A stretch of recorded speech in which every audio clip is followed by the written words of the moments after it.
So Sidney is a tech journalist. Hello. I really thank you so much for making the effort. Thank you. Sidney has been a staff writer for Wired for quite some years. He has covered tech for The Atlantic.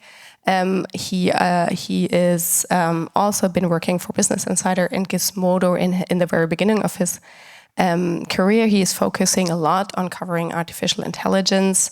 Among the topics that he's written extensively about, I think, is like police work and artificial intelligence.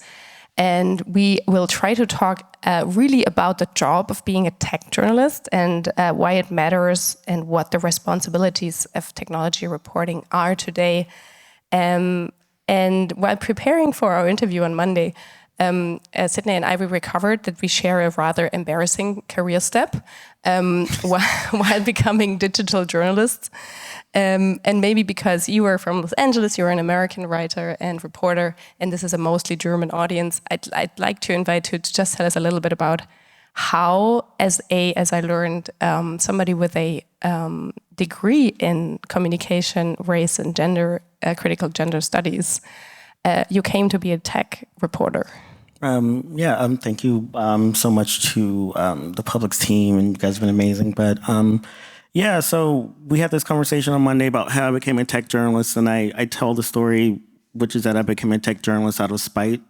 I was a intern at a company that still exists, but I won't name them. And my job was making slideshows. So if you've ever been to a website where it's like, here's 30 pictures of whatever, that's what I did. So I was 2 weeks into a PhD program, decided I can't do academia. I quit. I moved to New York. I tried to start over as a writer. And about, I think 2 or 3 months after I moved there, I was working as an intern at this website, making slideshows and clicking through. I think my most popular post was, here's 25 pictures of the Batmobile. And so I was doing that. I was making slideshows with a master's degree. And at the same time that I was doing that on the pop culture desk, there was a tech desk. And they had just done this whole long feature about AVs and autonomous driving. And I was like, this is so cool. What is an AV? What is an algorithm? It's so cool. And so I went to the editor and I was like, this is so cool. I would love to write something, change desk. How can I contribute? And I was shut down very harshly and told, oh, this requires a really, really special kind of training. Not everybody understands this stuff. The tech is hard to get around. And really, really told, go back to my desk and keep making slideshows. And so, I quit because I'm an extremist. And I was like, my goal in life now is to become a tech journalist. And so in the time that I left that job, was in New York waiting tables, I bought a spiral notebook and I just went through with my laptop and I was like, I would go on YouTube, I type in, what is an algorithm? And I watched as many videos as I could and I would take notes in my notebook. And I would say, what is an AV? What is autonomous driving? What is a drone? What is facial recognition? What is AI bias? So I just really went through that notebook and kind of taught myself as much as I possibly could. If I read something that was interesting, I would email one of the experts cited and I would be like, hey, this thing you wrote was so cool. Can you explain it to me? Or if I would read an article that was like not well written, I'd be like, hey, your name is in this article. I couldn't understand what was happening. Can you please tell me what this meant? And my goal was to reach the end of the notebook. And then once I reached the end of the notebook, I applied for a job as a tech journalist with a site that sadly no longer exists. It was called Fusion, but I applied and got it. The editor who hired me, her name is Kashmir Hill. She's one of the leading AI reporters for New York Times. She writes extensively on ChatGPT psychosis, which is fascinating, but it was an amazing opportunity. She took a huge risk on me, and that element of my story really, really led me to believe that, like, ignore gatekeepers, do what you want, and anyone can learn any element of this, no matter how technical it is. Thank you. And I really, you said, in our talk on Monday, you said a really remarkable sentence. I think you said, tech affects everyone, so everyone should be able to report on this. Absolutely. And I think you just also mentioned, this, sense of it takes a lot of understanding of hyper-complex technological systems to be able to do that. And I think, even looking at who are the people reporting on this topic in the German-speaking world, I'd say it's mostly people who have, a degree in some kind of often even kind of natural how do you say that, natural sciences, right? Like not social sciences degrees. How do you square that in your own work? Like how important does it really feel? I mean, you just said you basically taught what you need today. But like, tell us more about how accessible really the reporting on these topics is for people who don't understand. I would say that maybe it's different in Germany or in America, but definitely in America, there's been such a disinvestment in journalism, and they're scrambling, they're confused, they don't know how to reach people. And so I think that in the past year, while they have not taken the steps towards diversity that I would like in terms of hiring more people of color or hiring more women or people who aren't college educated, I don't think they've taken huge steps, but there is a real sense of like, where do we meet people? Where do we go? Is it TikTok? Is it YouTube? Is it X, now Twitter, or X, formerly Twitter? Is it ByteDance?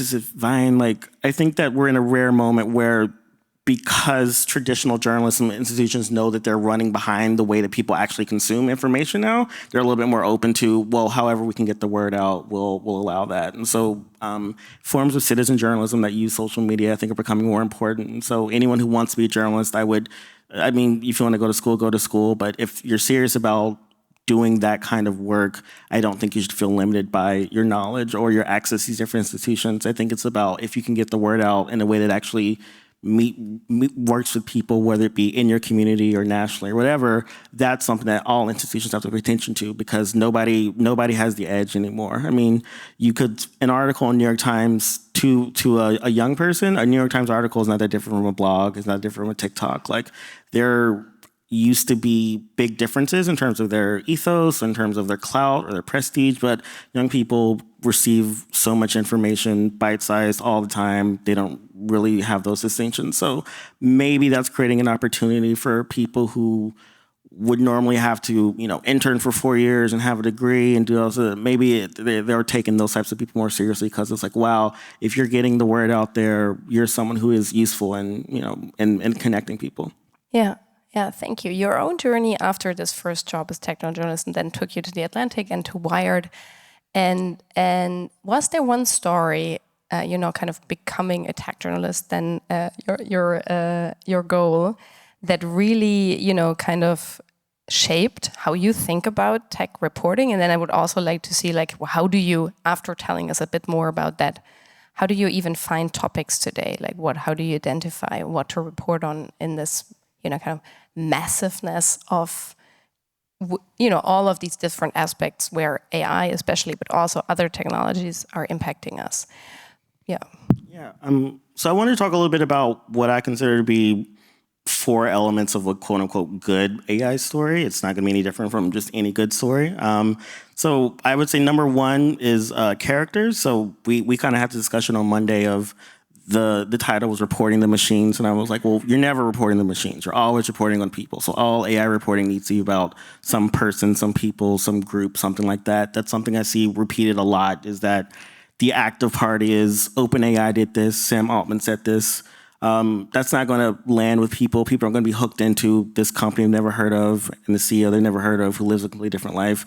My very first thing is always like, find real humans that are being impacted by AI in some way. So okay, and maybe I can just add to this principle. There was a study just earlier this year, I think, that compared tech reporting from the US and then 3 German countries, France and Germany among them. And interestingly, 90% of all coverage goes to 2 people. One is Mark Zuckerberg, the other one is Sam Altman. 90% of all coverage in these European spaces, which is the opposite of what you were just saying, which is like covering how people are affected by these technologies. Exactly, covering how people are affected by the technologies. So of the 4 elements, I put character, 2 and 3, qualitative and quantitative. So I think all AI stories should have some type of qualitative analysis of politics, policy, some sense of accountability or history. One major issue I see in a lot of AI reporting is that it acts as though technology started with the release of GPT, and there's no sense of like what was happening beforehand. And so in America, there's a real sense of like ChatGPT replacing teachers, replacing journalists, replacing historians. Well, all of those fields are being disinvested for decades before ChatGPT. And so what you're seeing is an acceleration of the devaluing of these fields that existed beforehand. But if you don't include that history, it kind of feels like AI is now doing this. And that's another major thing, is that AI is not an actor. AI is a tool used by actors. Please stop saying that AI is doing anything. Like, please, like, say people are using it to do X. Thank you. So I would say that some type of qualitative policy analysis that looks at history, looks at accountability, looks at harm in a real way is important. Quantitative, so this is, I think, what most AI journalism focuses on, which is like numerical breakdowns, how an algorithm works, the variables that goes into AI, something like that. All that's great and important, but it can't be the whole story. Numbers are big and people get bored. Please don't spend too much time on quantitative analysis. And then the last element I would say is like the big idea or some type of philosophy. I know in Annette's amazing talk, there was a sense of the inevitability narrative. And I think that that's something that you talked about as well, of like, it's going to happen no matter what. It's going to take all our jobs no matter what. It's going to destroy the world no matter what. Like, everything you write about AI should have some sense of like, here's an idea I'm trying to work against or engage with, or even assert yourself. And so to sort of use this analysis in a story I wrote, in 2018, the U.S. had its worst ever school shooting. It was Sandy Hook. I think 18 or 19 young children were killed by guns. It was a nightmare. And so in 2020, I wrote a story about school hardening. And so in the U.S., a lot of schools that have seen school shootings have started working with military companies or with companies that do, prison contracting. And so they're trying to harden the school, which is that now they have metal detectors, now they have cameras that have facial recognition or some type of like weapons detection or object recognition. So ideally the camera could see a shape in a backpack or something like that.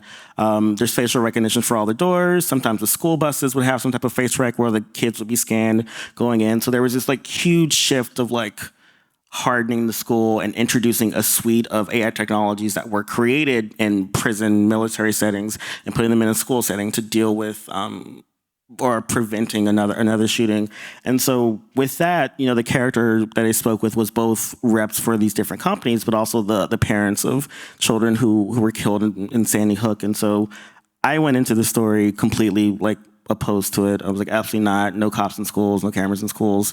But then, I'm talking to this woman and she's like, if this was here, my kid would still be here.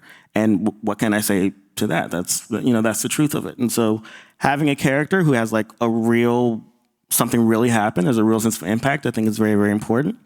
And then in terms of qualitative analysis, it was important to get a sense of like what I'm asserting the harm of that is. So if I'm saying like, oh, this technology is bad or introduce is bad, like what am I referring to? And so a lot of criminal justice experts have talked about the way that introducing police officers or policing technology in the schools leads to very minor infractions now become police matters. So a kid might push another kid, and in a typical school that gets resolved in the school, but now it's on video, and now you have to pull the video. Now there's like object recognition. And so this escalation of minor juvenile matters into police matters is very, very difficult, especially as it relates to children of color who are already overly policed, who probably already have social issues that they're dealing with.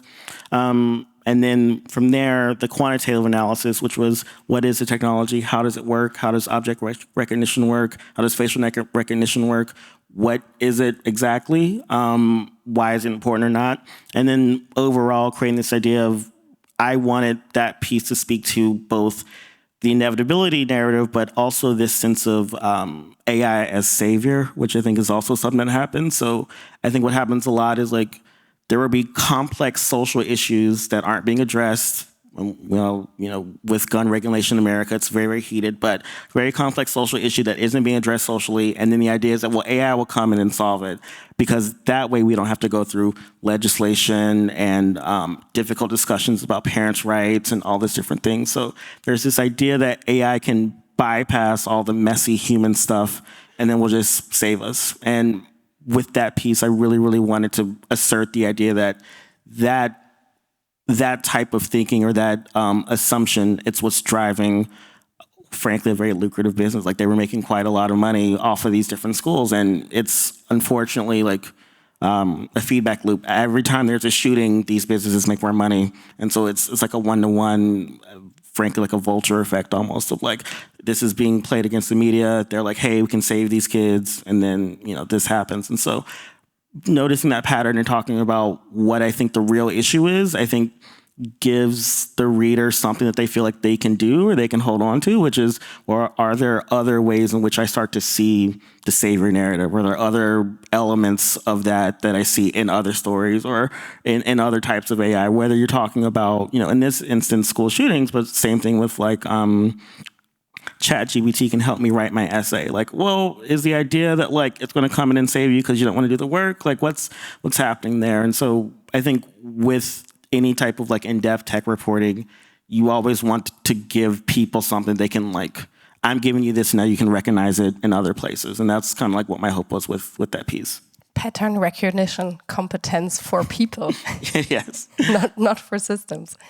Maybe I can just, kind of reiterate my question is like, if you follow all of this as closely as you do now for many years, and it pops up everywhere and like in all domains, in government, as you said, in police work, it's in policy making, it's in our everyday lives, and it's our relationships, it's in psychology, like psychology counseling. How do you decide what to report on, or where do you think is a more important story versus a less important, maybe more even distractive story?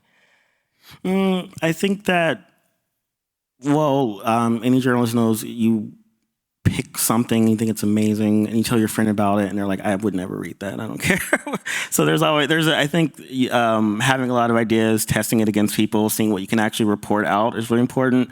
I think one thing that a lot of AI reporting lacks is a sense of real harm. So if you're saying 800,000 jobs being lost in whatever sector, okay, like it's hard for people to feel impact. So I always select based on what I feel like I can genuinely say there's a real emotional impact to this. And maybe it's just the impact of one person, but I can say like, this is really, really impacting someone. I think that a lot of, on the one hand, there's a lot of AI reporting that's like, oh, the CEO did this thing, and it's like very pro AI. And there's a lot of reporting that's like, experts are concerned about the privacy, that kind of thing. People don't really respond to that either. So what can you report out where it feels like you're really reporting a human story? I think it's a fairly high benchmark, and maybe you have to report a couple different things before you get there. But in terms of what to invest in and really, really publish for, and that be like, we need resources for, it's those types of stories where I can really say, this has a real impact, this has a real person, this isn't just about a CEO, this isn't just about an expert's concern about whatever, it actually is harmful. I think that's really important. And I'll be honest about some of my weaknesses as a reporter with this model is a lot of what Gen Z is doing is weird and bad to me, but it may or may not be harmful. So I'm like, should I just, Facebook just launched a feed entirely of AI generated videos. They're targeting towards teenagers, which I find to be very problematic, because the younger you are, maybe the less developed you are with finding a distinction between fantasy and reality. And I think that maybe they're on purpose doing that, but I can't prove that, and I don't know that it's harmful yet. So it's more of like I'm kicking the tires, talking to people about it, and sort of like I'll leave it in my bookmarks and maybe come back to it later. But I think with anything, curiosity, noticing, do you have the threshold, or has it reached that threshold of like you have a real sense of impact or an expert you can talk to? And if not yet, I think it's probably better to maybe hold off on it until you have that, or maybe do like a light version of it to come back to it a little bit later. But I do think there's too much content in general. So I would say wait until you have something really, really good before you go for it. Okay. And how do, before we are coming to LA and what you're experiencing there at the moment, how do you experience the responses from editorial decision makers? Like, is there something where they are looking for this specific thing? Is there a bias, involved? And if yes, what is it like? Because for those of you who don't work in journalism, right, there are the people who do the reporting, and then there are the people who decide what gets actually into any kind of publication. And often there's a disconnect between what reporters think is important and what editors think is important. And this shapes a lot of, also problems that with the programs that we actually see published or the stories, yeah. Absolutely. I think that if I could sort of like pick one area to sort of say this needs more eyes on it, and I wish it was taken more seriously, it would be coverage outside of the major cities. So like I've lived in New York, I lived in LA, I've lived in San Francisco. I'm fascinated by what's happening like Montana, Texas, these areas that don't have a lot of eyes on them. That's not very popular though, because people kind of, if you're an editor in a major city, it's hard to be like, we need eyes on these non-major cities. So I would say that like it's a huge blind spot though, because of that's where a lot of the data centers are being built. It's kind of like in the middle of nowhere. We're seeing a lot of those impacts there. Obviously, with what's happening with immigration in America, there's a huge surplus of spending on surveillance tech. A lot of that's happening around the border. We need more bilingual reporters who can sort of speak to that, who know people in that area, those communities. So I think that one of the major issues is that I think major publications will publish almost anything if they think it'll be popular, but they're not willing to kind of like invest in like, well, this is important, and once we build it out, it will be popular. But it's just led to like a lot of blind spots around really, really important things, particularly as it relates to AI in the environment, I would say, or AI and surveillance and border control. Yeah, AI and in the urban areas, I think is definitely something where I can even think about a single story I read in Germany on like how is it impacting any kind of rural community, and I'm sure there is examples of that. And before, I'd like to give some members of the audience the opportunity also to ask questions. You moved, I don't know even if recently, but you live in Los Angeles now. You also 3 months in Los Angeles. Okay, but you moved into making documentary films a couple of years ago. Yes. So you kind of have these two professions at the moment. And you told me that interestingly, being in the movie and film space produces also ideas around more tech coverage. Yeah. And maybe just to have, kind of a concrete example on what kind of stories you're currently working on, would be great if you could tell us a little bit of what are the things that you're observing there. I'm finishing a documentary now about citizen journalism, and we actually used AI in our research. It's funny. I always get asked like, how should journalists use AI? But just one example I can think of is for the documentary, we were interested in the way that Meta profits from different types of ads. So Meta has an ad library where you can go in and look at all of its ads, but it's terabytes huge and it's really hard to look through. So we were to create just a model that looks for specific images. So we were looking, for example, for images of police brutality videos or the Trump's attempted assassination. So we were able to take that image and go through the library and find it so we could get specific data on how many ads there are of that, how much money they made from that. And so that became part of the research, the original research we did for the documentary. So I would say that AI can be useful in terms of the research, but in terms of just like what's happening, LA is terrified of AI. The story I'm really fascinated in now is extras, background actors are having to comply with being scanned, like full body scans, just for doing something as simple as sitting in the background of a scene. Where are those scans going? Who's doing them? Why? What's happening? Like, will that person ever work again? Like, I think that's so interesting because there's a, at the Atlantic, we call it the pipeline of ignorance, which is you collect a bunch of data and you don't actually know what it's going to be used for, and then who knows what will happen down the line. And so this idea of scanning people's bodies, you sold over that data, it could go anywhere, maybe outside of the film industry, maybe into the adult film industry where you don't want it. Maybe it can be used for training for some, policing or something like that. So I'm so fascinated because, again, with like history of disinvestment, because we're not investing in so much of what's happening in the film industry, people are doing anything for money, including these like data grabs, and who knows what's going to happen a few years down the line. So I'm fascinated by that. And then also, we just had the slasher with the Netflix, Warner Brother, Paramount chimera that's happening. The data implications of that are fascinating as it relates to streaming, because so much of what's happening with streaming is related to like our shrinking attention spans and all that. So yeah, there's a lot of stuff. Yeah.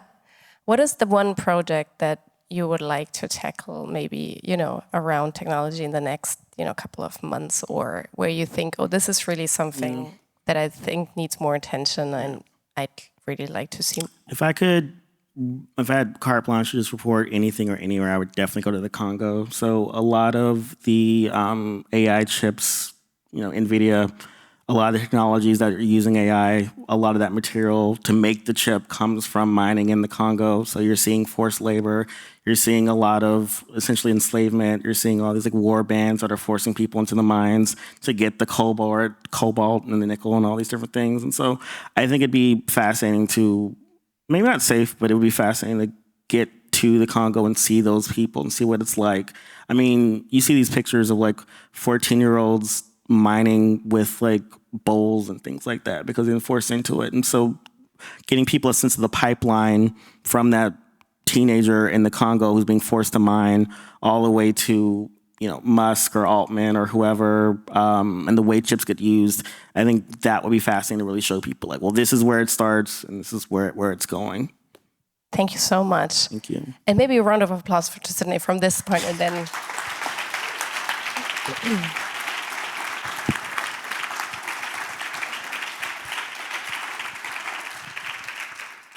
And I do also volunteer for anyone who feels more comfortable to ask in German to translate back and forth. So please don't hesitate. Is there anything?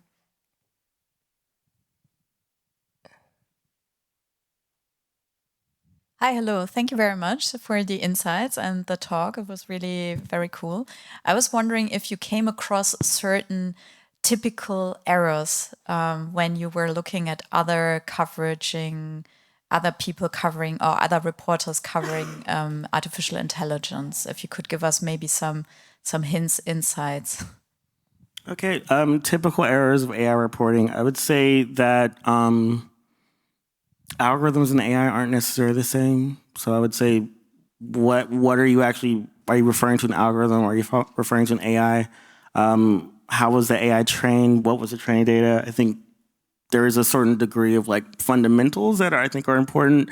And I do think we're still in an explanatory phase. It's very strange because we're all impacted by AI and technology in all these ways, but there still isn't a lot of literacy or competence around it. So I would like there to be a little bit more explanatory journalism within our coverage of whether it be at Altman or whoever, of just like, this is what this concept is, this is how this works, this is where you would see it. So I would say that would be the biggest thing, is maybe taking for granted that people know what that is, or maybe not even really caring that people understand the fundamentals, I would say, is the number one thing. And the number two thing is just making tech stories that are only about technology, not about people, which I discussed before. And then I would say I did want to save some time just to talk about if there's like a weakness with this model, it's that we're in a moment. I want to say Ben Davis coined this phrase of we're post medium. So if you write an article, it gets turned into a TikTok. If you make a TikTok, it gets turned into an Instagram reel. If you make an Instagram, it gets turned into a tweet. And so this weird slurry we're in, where you make this thing and it gets sort of fragmented and spread across. It's very difficult to make something that's like specific to the medium you make it. And I think that makes it really hard to engage with young people, because like they don't listen to podcasts. They'll watch a 20-second reel of an element of the podcast. So this like fragmentation, this jumping from medium to medium that gets a little bit less clear each time it jumps. I find that to be like the number one sort of question right now, is like, how do you engage an audience that is like so fragmented across so many different mediums simultaneously, especially with something like AI reporting, where you do need to explain what it is, how it affects people. Like it does require a little bit of lift from the audience. So that's like the biggest thing I'd say. Somebody has to save me and ask him a question. Oh no, I'm sorry.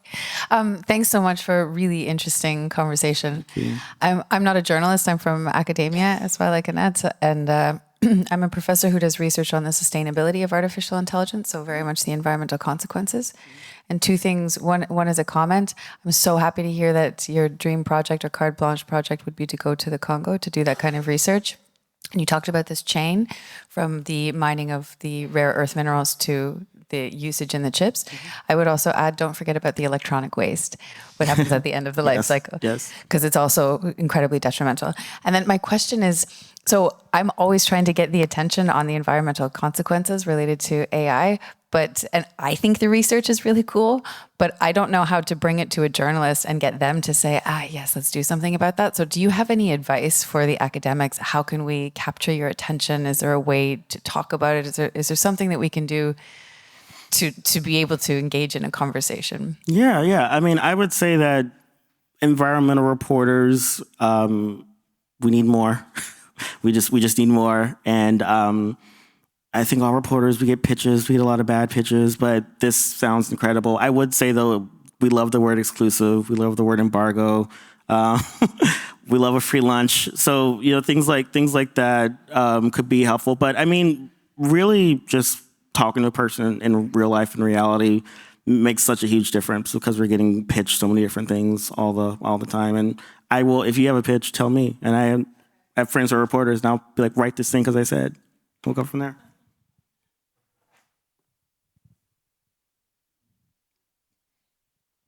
Hi, I was wondering, another topic that doesn't really get covered well in AI is the AI bubble, kind of. It's often just reported that it's like, it's the next .com bubble, it will burst. And I was wondering, what's your opinion on how the economies of AI could be reported well, and also potentially your opinion about it?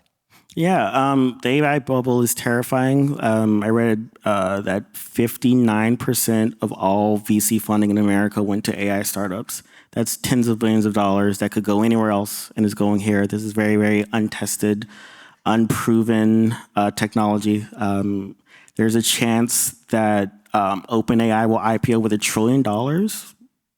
I mean, these are incalculable sums of money that are going to these companies that haven't actually proven the thing that they said is going to happen.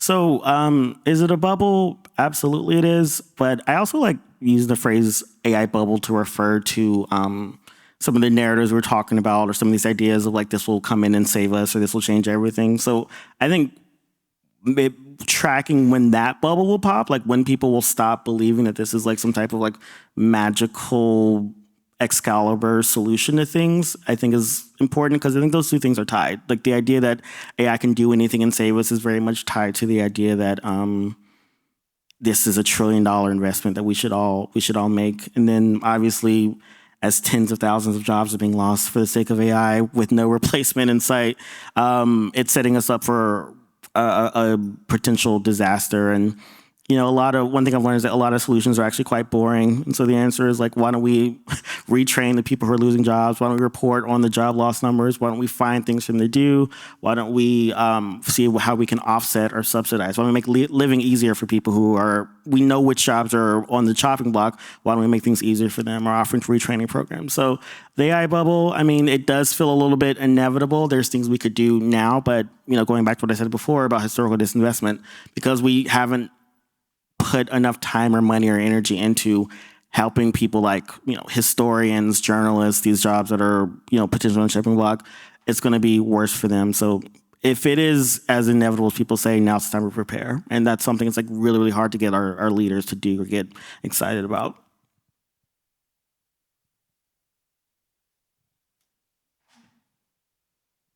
Thank you so much for all these insights you've shared with us. I would love to hear your take on tech journalist safety in this area, and also, for example, from a German perspective, we are worrying how to report on things going on in the United States and visas, maybe, that's what I wanted to say, and also how you deal with potential backlash that is coming from, I've been receiving several comments from the manosphere calling me an NPC and something like this, so how to deal with this kind of backlash. Thank you so much. Yeah, I don't know if Germany has, but in America they have a lot of different cybersecurity training groups, and I can't. I'll have to look up the name and get back to you. But they essentially try to dox you. Like they do.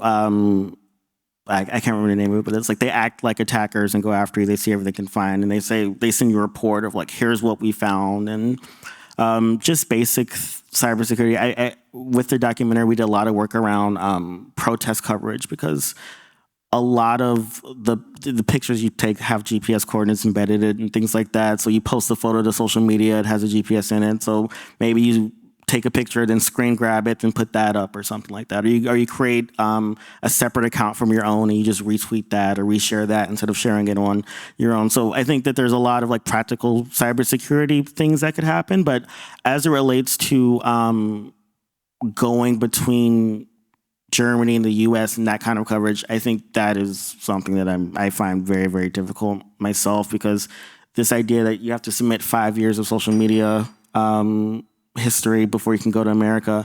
I know what I've said on social media. I don't know that I would pass the bar. And so we desperately need people who are critical. So I think that could be very, very, very tough. But social media is itself it's supposed to be the public sphere where we're all out here saying what we want to say and speaking truth to power. So, bringing back the alt system, where it's like you have your personal and your private, maybe you don't share that with people, or the publication you work with has its own sort of like face, and then that's what's sort of sending things out there instead of coming directly from the journalists themselves. So, investment in cybersecurity and protecting journalists and OPSEC is very important. Thank you so much. See, you can leave an audience alone with a guest, and they just handle. You've been automated. They can just handle it themselves.